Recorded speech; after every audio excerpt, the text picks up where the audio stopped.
जिस ससुर को घर की गरीबी का ताना देकर बहू एक वक्त की सूखी रोटी के लिए तरसाती थी, जब वही बहू बंद कमरे में रोज बाहर से महंगे पकवान मंगाकर खाती पकड़ी गई, तो बेटे ने ऐसा न्याय किया कि पूरा मोहल्ला दहल उठा। नमस्कार दोस्तों, वर्मा स्टोरीज में आपका एक बार फिर से स्वागत है। मैं हूं आपका दोस्त विवेक वर्मा। इंसान जब स्वार्थ की पट्टी अपनी आंखों पर बांध लेता है, तो उसे रिश्तों की मर्यादा और बड़ों का सम्मान कुछ भी दिखाई नहीं देता। आज की कहानी हमारे जगदलपुर शहर के एक शांत मोहल्ले की है, जो आपको यह सोचने पर मजबूर कर देगी कि कैसे कुछ लोग अपने लालच के लिए इंसानियत की सारी हदें पार कर जाते हैं, और जब भगवान का न्याय होता है तो उनका सारा पाखंड एक पल में कैसे चूर चूर हो जाता है। श्रीकांत नारायण जी अपने इलाके के एक बेहद सब ससम्मानित और सेवानिवृत्त शिक्षक थे। उन्होंने अपना पूरा जीवन बच्चों को ईमानदारी और सच्चाई का पाठ पढ़ाने में गुजार दिया था। श्रीकांत जी का एक ही बेटा था, नमन। नमन बहुत ही सीधा साधा, मेहनती और अपने पिता का आदर करने वाला नौजवान था। श्रीकांत जी ने अपनी पूरी जिंदगी की जमा पूंजी, अपना भविष्य निधि कोष और पेंशन के सारे पैसे नमन को एक बड़ा सा व्यापार शुरू करने के लिए दे दिए थे। नमन ने शहर के मुख्य बाजार में एक कपड़ों की दुकान खोली थी, लेकिन व्यापार में उसे शुरुआत में काफी नुकसान उठाना पड़ा और उस पर बाजार का लाखों रुपए का कर्ज हो गया। इसी बीच नमन का विवाह पल्लवी नाम की लड़की से हुआ। पल्लवी देखने में बहुत ही सुंदर और भोली लगती थी, लेकिन उसके मन के भीतर लालच और स्वार्थ का एक गहरा कुआं था। शादी के कुछ ही समय बाद पल्लवी ने घर की पूरी स्थिति को समझ लिया। उसने देखा कि नमन दिन रात कर्ज चुकाने की चिंता में डूबा रहता है। पल्लवी ने बड़ी ही चालाकी से नमन के सामने एक आदर्श और त्यागी पत्नी का नाटक रचना शुरू कर दिया। उसने घर के सारे आर्थिक फैसले अपने हाथ में ले लिए और नमन से कहा कि वह घर के खर्चों में भारी कटौती करेगी, ताकि कर्ज जल्दी उतर सके। नमन अपनी पत्नी की इन बातों से बहुत प्रभावित हुआ। उसे लगा कि उसे दुनिया का सबसे समझदार जीवन साथी मिल गई है। नमन, आप बिल्कुल चिंता मत कीजिए। जब तक हमारे सिर में यह कर्ज नहीं उतर जाता, मैं इस घर में एक भी पैसा व्यर्थ नहीं जाने दूंगी। मैं और बाबूजी रूखी सूखी खाकर गुजारा कर लेंगे, लेकिन आप पर घर के खर्चों का कोई अतिरिक्त बोझ नहीं आने देंगे। नमन ने पल्लवी की बात मानकर घर की सारी जिम्मेदारी और श्रीकांत जी की मासिक पेंशन भी पल्लवी के हाथों में सौंप दी। लेकिन नमन के घर से बाहर जाते ही पल्लवी का असली और खौफनाक चेहरा सामने आ जाता। पल्लवी ने घर के खर्च बचाने के नाम पर सबसे पहला वार अपने बूढ़े ससुर श्रीकांत जी पर किया, जो पिता अपने बेटे की सफलता के लिए अपनी पाई पाई दे चुका था। पल्लवी ने उसी पिता का भोजन आधा कर दिया।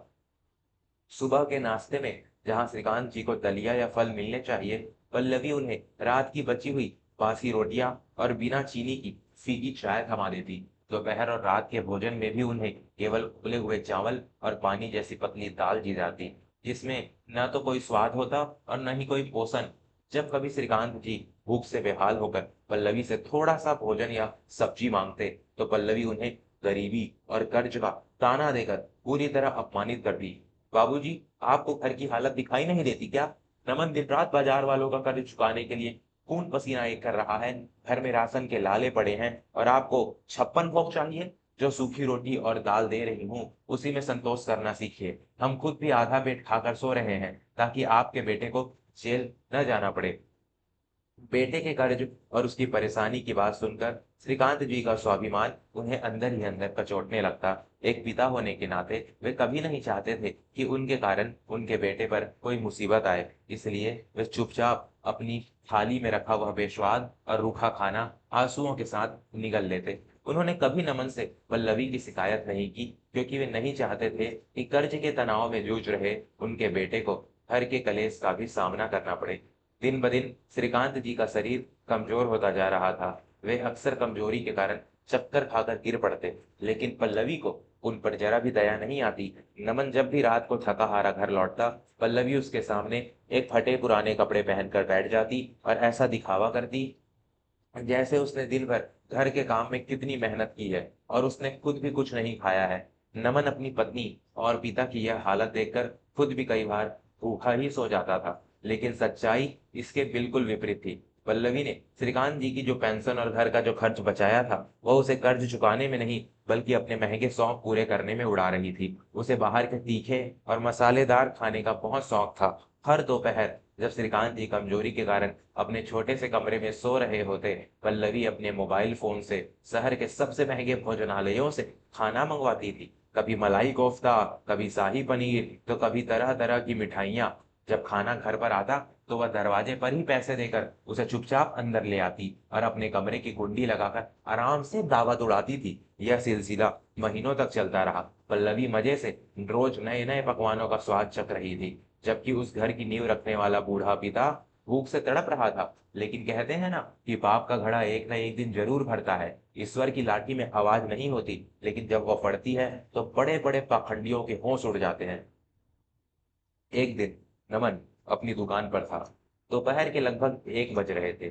अचानक बाजार के व्यापारी संघ के किसी मुद्दे को लेकर हड़ताल की घोषणा कर दी और पूरे बाजार की सभी दुकानें तुरंत बंद करवा दी गई। नमन को भी अपनी दुकान बंद करनी पड़ी। सुबह से ही नमन के सिर में तेज दर्द था और तेज धूप के कारण उसकी तबीयत भी कुछ नासाज लग रही थी। उसने सोचा कि आज घर जाकर थोड़ा आराम कर लेगा। जब नमन घर पहुंचा तो घर का मुख्य दरवाजा केवल सटा हुआ था, अंदर से बंद नहीं था। नमन बिना कोई आवाज किए धीरे से अंदर आ गया। घर में पूरी तरह सन्नाटा था। नमन को लगा कि उसके पिता आराम कर रहे होंगे और पल्लवी भी शायद सो रही होगी। वह सीधा अतिथि कक्ष में गया और वहां पलंग पर लेट गया। थकान और सिर दर्द के कारण उसकी आंख तुरंत लग गई। लगभग आधे घंटे बाद नमन की नींद घर की घंटी बजने से खुली। उसने सोचा कि पल्लवी दरवाजा खोल देगी। वह बिस्तर से उठा और पानी पीने के लिए रसोई की तरफ जाने लगा। तभी उसने देखा कि पल्लवी ने दरवाजा खोला है और बाहर एक आदमी खड़ा है, जिसके हाथ में एक बड़ा सा थैला है। मैडम जी, आपका भोजन। आज का बिल 1,500 रुपये हुआ है। पैसे आपके खाते से पहले ही कट चुके हैं, धन्यवाद। पल्लवी ने जल्दी से वह थैला लिया और दरवाजा बंद कर दिया। नमन वही दालान के अंधेरे में खड़ा यह सब देख रहा था। वह समझ नहीं पाया कि घर में बाहर से इतना महंगा खाना क्यों आया है, जबकि घर में तो पैसों की इतनी तंगी है। नमन खामोशी से पल्लवी के पीछे पीछे गया। पल्लवी ने अपने कमरे का दरवाजा आधा खुला छोड़ दिया था और वह पलंग पर बैठकर उस थैले से भोजन के डिब्बे बाहर निकाल रही थी। नमन ने दरवाजे की दरार से जो देखा, उसने उसके पैरों तले से जमीन खिसका दी। पलंग पर एक बड़ी सी थाली सजी हुई थी। उसमें गर्मा गर्म शाही पनीर, मक्खन वाली रोटियां, मसालेदार पुलाव और रस मलाई रखी हुई थी।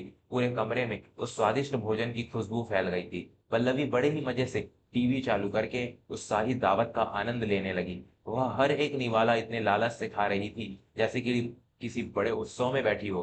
नमन का दिमाग सुन्न पड़ गया। जो पत्नी रोज उसके सामने गरीबी का रोना रोती थी, जो कहती थी कि लोग आधा पेट खाना खाकर जी रहे हैं, वह छुपकर इतनी महंगी दावतें उड़ा रही थी। नमन का खून खौलने लगा। वह तुरंत मुड़कर अपने पिता श्रीकांत जी के कमरे की तरफ गया। पिता के कमरे का दृश्य देखकर नमन की आंखों से आंसुओं की धारा बह निकली। श्रीकांत जी एक टूटी हुई चारपाई पर लेटे हुए थे। उनका शरीर सूखकर हड्डियों का ढांचा बन चुका था। उनके पलंग के पास रखी एक छोटी सी तिपाई पर एक एल्यूमिनियम की कटोरी में थोड़ी सी सफेद दाल और एक सूखी रोटी, कड़ी रोटी रखी हुई थी। नमन समझ गया था कि यह उस दिन का भोजन था जो पल्लवी ने उसके पिता को दिया था। जिस पिता ने उसे अपना सब कुछ दे दिया, आज वह उसी के घर में एक एक निवाले के लिए तरस रहा था। नमन का दिल दुख और भयंकर क्रोध से भर गया। वह तेज कदमों से वापस पल्लवी के कमरे की तरफ गया। उसने झटके से कमरे का दरवाजा पूरा खोल दिया। दरवाजे के इतनी जोर से खुलने की आवाज सुनकर पल्लवी पूरी तरह चौंक गई। उसके हाथ से पनीर का निवाला छूटकर नीचे गिर गया। सामने नमन को लाल आंखों से घूरते हुए देखकर पल्लवी के चेहरे का रंग पूरी तरह उड़ गया। उसकी सांसें अटक गई और हलक सूख गया। नमन, तुम तुम तो शाम को आने वाले थे ना? आज इतनी जल्दी कैसे आ गए? वो मेरी थोड़ी तबीयत खराब लग रही थी, तो मैंने सोचा कि आज खाना बनाने की हिम्मत नहीं है, इसलिए बस थोड़ा सा बाहर से मंगवा लिया। पल्लवी हकलाते हुए झूठ पर झूठ बोलने की कोशिश कर रही थी, लेकिन नमन ने कोई चीख पुकार नहीं की। वह बिल्कुल शांत था और उसका यह खामोश रूप पल्लवी को अंदर तक डरा रहा था। नमन ने आगे बढ़कर उस स्वादिष्ट भोजन की थाली को उठाया और उसे एक ही झटके में फर्श पर पलट दिया। कांच की प्लेटें टूटकर चकनाचूर हो गई। तो ये है तुम्हारा वो महान त्याग और बलिदान ये है तुम्हारी वो तपस्या जिसके किस्से तुम मुझे रोज सुनाती थी। मेरे पिता को गरीबी का झूठा वास्ता देकर तुमने उन्हें सूखी रोटी खाने पर मजबूर कर दिया और खुद यहाँ बंद कमरे में राजसी दावतें उड़ा रही हो। नमन ने पल्लवी का मोबाइल फोन उठाया और उसके संदेश देखने लगा। उसमें हर दिन के बिल भरे पड़े थे। हर दिन दोपहर में पल्लवी ऐसे ही महंगा खाना मंगवाती थी। हजारों रुपए रोज तुम अपने पेट में डाल रही हो पल्लवी। तुमने मेरे पिता की पेंशन का सारा पैसा अपने इस लालच में उड़ा दिया।